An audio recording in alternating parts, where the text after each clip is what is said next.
परमात्मा वहाँ दिखाई दिए कबीर साहब उसी उम्र में, एज में 5 वर्ष की आई। और उनसे पूछा कि स्वामी जी अब कहाँ जाओगे? ये उन्होंने बताया कि तीनों रास्ते बंद हैं और ये रास्ते आपके लिए उस समय खुलेगा जिस लोक की, जिस इष्ट की आपने साधना कर रखी है, उस समय आपका वो ये रास्ता खुलेगा, लेफ्ट वाला। और ये एक सुरंग है, सीधा रास्ता है, गैलरी है। सबसे पहले उस गैलरी में सेक्रेटरीएट समझोइए और वहाँ सबसे पहले धर्मराज का दरबार आएगा। वहाँ आपका अकाउंट लिया जाएगा और जिस भी इष्ट की आपने पूजा की है उसी लोक को आपको भेज दिया जाएगा। और जो राइट का रास्ता है ये अलग से एक स्थान है, 88,000 खेड़े बताए हैं, 88,000 द्वीप हैं ये। इनमें वो हंस भेजे जाते हैं जो ब्रह्म के साधक होते हैं और उनको अलग से राज्य दिया जाता है वहाँ का। और जो सामने वाला रास्ता ये ब्रह्मरंध्र है, ये सामने वाला रास्ता ये ब्रह्मरंध्र है। ये तुम्हारे किसी मंत्र से नहीं खुल सकता, ना ओम मंत्र से, ना ओम नमः शिवाय से, और ना ही तुम्हारे अन्य किसी जाप से। ये खुलेगा मेरे सतनाम से, इस 2 अक्षर के नाम से, जो मेरे पास वो मंत्र है। रामानंद जी से कहा परमात्मा ने कि आप कोशिश करो अपने सब मंत्र जंतर जो आपने आज तक साधना की है, आपने तो 16 वर्ष की आयु में भक्ति स्टार्ट की थी, 104 वर्ष के हो गए, जो करना था कर लिया। अब प्रयोग करके देख लो आपकी वो साधना कितनी सफल है, सक्षम है। अब रामानंद जी ने सारे जंतर मंत्र कर दिया, वो गेट ना खुला तो परमात्मा ने कहा मैं खोलूं। श्वास सिमरण किया मालिक ने, वो तो परमात्मा थे लेकिन हमारे लिए संदेश छोड़ गए कि आपको जो मंत्र दिया सतनाम का ये एक अनमोल और बहुत पावरफुल है। परमात्मा ने सिमरण किया, सामने का वो बजर कपाट खुल गए। तब रामानंद जी को परमात्मा उसके अंदर से आगे लेकर गए। जिस ब्रह्म को आप निराकार बताते थे ये सामने बैठा, परमात्मा ने दिखा कि वो बैठा, देखो ये है वो तेरा महाशिव, इसको महाविष्णु भी कहते हो, माँ ब्रह्मा भी कहते हो। ये ब्रह्मा विष्णु महेश का पिता है और ये काल है 1 लाख मानव शरीरधारी प्राणियों को नित खाता है। तुम्हारे को मूर्ख बना के यहाँ फंसा रखा है इसने, स्वार्थवश आपसे संतानोत्पत्ति करवाता और खाता ये है जैसे कसाई बकरे पालता है, उनकी कितनी केयर टेक करता है, कितनी संभाल करता है। नर और मादा उनको छोड़ देता है इकट्ठे करके, वो समय आने पर संतानोत्पत्ति करते हैं और खाता कसाई है या उसको अपने स्वार्थवश बेचता है। यही स्थिति तुम्हारे इस ब्रह्म की है, परमात्मा ने बताया। अब रामानंद जी सब देख रहे हैं, सुन रहे हैं। फिर परमेश्वर उनको 11वें द्वार से पार किया जिसमें अक्षर पुरुष का लोक प्रारंभ होता है।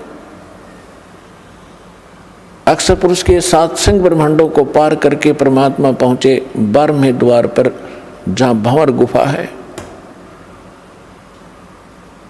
और उसको पार करके सतलोक में प्रवेश किया। वहां जाकर क्या देखा रामानंद जी ने कि परमात्मा सत्यपुरुष सिंहासन पर विराजमान है, तख्त के ऊपर, सिर पे चौर, सिर पे छत्र है, एक मुकुट है सफेद, और एक बहुत बड़े मंदिर नुमा गुम्बज के अंदर उसके सेंटर में परमात्मा विराजमान है। उनके एक रोमकूप में करोड़ सूर्य मिला दे करोड़ चंद्रमा, ऐसी रोशनी उनकी छवि परमात्मा की है। पूरी बॉडी की कितनी होगी आइडिया लगा सकते हैं। कबीर साहब 5 वर्ष के बालक के रूप में चंवर उठाया जो वहाँ रखा था, और जो सिंहासन पर बैठे थे परमात्मा उस पर चंवर करने लगे, जैसे एक सेवक यहाँ गुरुजी पर करते हैं, ऐसे कर रहा था। अब रामानंद जी सोचने लगे कि कबीर तो यहाँ का कोई गण है, देव है, और सचमुच ये अमर पुरुष तो ये बैठी है तख्त पर, सिंहासन पर। इतने में क्या हुआ, अमर पुरुष दिखाई दे रहे थे, वो खड़े हुए और 5 वर्ष के बालक को करबद्ध होकर संकेत किया कि बैठो भगवान, ग्रहण करो अपना सिंहासन। जब कबीर साहब उस सिंहासन के ऊपर उछल कर बैठे और चमर वो परमात्मा करने लगे, उस बालक जो अनंत कोट ब्रह्मांड के सिंहासन पर बच्चे रूप में परमात्मा विराजमान हुए, कबीर जी। अब वो वयोवृद्ध स्वामी रामानंद जी कंफ्यूज हो गया कि भगवान कौन सा फिर इनमें। इतने मोहते जो में शरीर जो परमात्मा मान रहे थे रामानंद जी, वो 5 वर्ष के बालक में समा गए। अकेले कबीर परमात्मा 5 वर्ष के बालक अनंत कोट ब्रह्मांड के कंट्रोलर के सिंहासन पर विराजमान थे।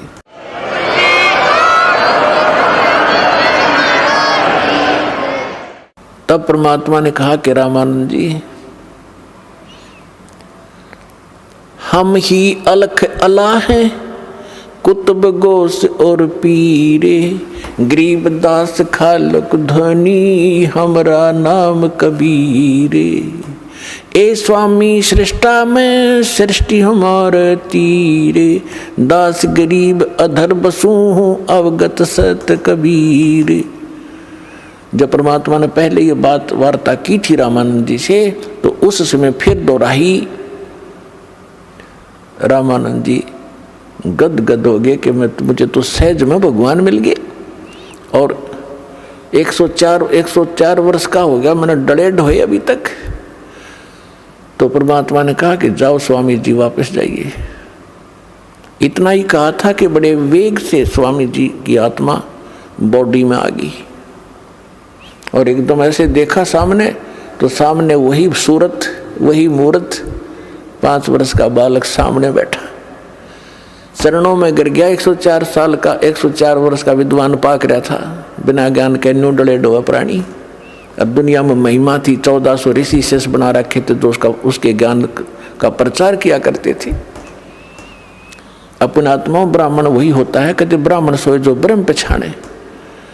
और परमात्मा के चाहने वाली आत्माएं समाज नहीं देखा करती। जो समाज की तरफ देख कर चलेगा वो भक्ति नहीं कर सकता और न उपलब्धि हो सकती।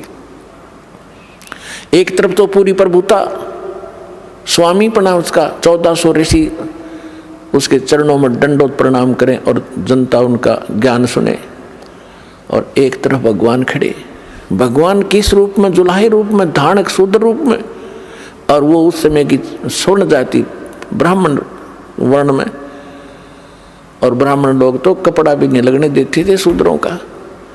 तो इसको विद्वान कहते हैं वक्त पड़े सौदा करे और कोठे डारे ज्ञान, भाड़ में जाए से नकली ज्ञान ने। और ऐसी महिमा को भगवान जिसके लिए भटक रहे हैं वो सामने खड़ा, तो ना उसने समाज देखा ना अपनी महिमा देखी और चरणों में गिर गया 104 वर्ष के बालक। और फिर क्या कहा? तुम साहेब तुम संत हो, तुम सतगुरु तुम हंस, गरीब दास तेरे रूप बिना और न दूजा अंश। दोहू ठोड़ है एक तू, भया एक से दो, गरीब दास हम कारणे तुम आए हो मगजो। बोलत रामानंद जी सुनो कबीर करतार, गरीब दास सब रूप के तुम ही सृजनहार। अब गरीबदास जी का नाम इसमें इस प्रकार आता है जैसे तुलसीदास जी ने रामायण दोबारा लिखी यथार्थ, तो तुलसीदास जी का ऐसे नाम आता है। ऐसे गरीबदास महाराज ने परमात्मा से परिचित होने के बाद सचखंड सतलोक को आंखों से देखने के उपरांत परमेश्वर की वो महिमा पूर्व की और वर्तमान की वो सभी बोली लिखवाई, इसलिए उनका नाम इसके साथ चलता है। तो दास ये कहना चाह रहा था कि परमात्मा एक अच्छे, रामानंद जी कहते तुम साहेब तुम संत हो, तुम सतगुरु तुम हंस। तुम साहेब परमात्मा तो आप हो ही हो, अब तो स्पष्ट हो गया, और तुम सतगुरु भी आप ही हो, सच्चा ज्ञान आपके पास है। सतगुरु अपना तुम सतगुरु की जो परिभाषा होती है उससे हम अपरिचित थे। हम किसी ऐसे अरे खैरे का सतगुरु लगा लेते थे। ये सतगुरु अर्जुन को ज्ञान कख भी नहीं, सतगुरु वैसे ही होते हैं। तो यहाँ रामानंद जी कहते हैं आप हो सतगुरु, जगत गुरु। जगत गुरु का अर्थ ये होता है कि पूरे विश्व को यथार्थ ज्ञान देने वाला, सक्षम, देने में सक्षम हो, उसको जगत गुरु कहते हैं। तो यहाँ रामानंद जी कहते तुम साहेब, तुम परमात्मा हो, तुम सतगुरु, और तुम साहेब, तुम संत। आप संत भी आप ही हो, और एक हंस के अंदर जो भक्त में जो गुण होते हैं, होने चाहिए मालिक, वो भी आप ही में है। अपने आप को परमात्मा दास कहा करते थे, कबीर दास, कबीर दास,